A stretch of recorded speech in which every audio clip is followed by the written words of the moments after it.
Thanda nammay salam chaidamna. Hong nyi bu Easter Sunday nyi singhat chingniu ma noksa chada wang yu yanga naha cha toy wan bu moilana chayang ngonang. Ano iman noksa katalan kata adamda sa bu chainang. Tokay iman noksa katalan mon hospital me imen na meng yanga ngobu chainang.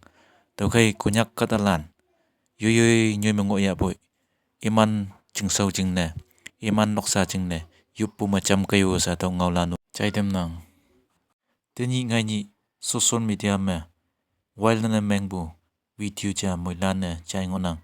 adoma nyai nau Miss Lina H2P ya sima kada ngonang ano mon down me ex spring me toiling ngobu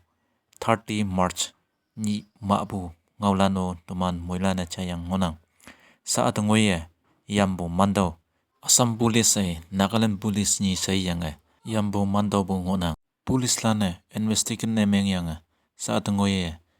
yong maye yam yang ngobu moilane china CCTV mengi bua ko hadi train station me kembu ngiyang ngonang search team lana mon mabudaibu ko hadi ngoye yambo nginang tukai moilan asaya yambo iman ayan jingneo aneo Miss Lina ya ayan jingneo moilan asaye yupu matai cham ngo hao se tong ngawlan chai nang sa CCTV me chama laiha hatawa ko hadi train station me bu se inang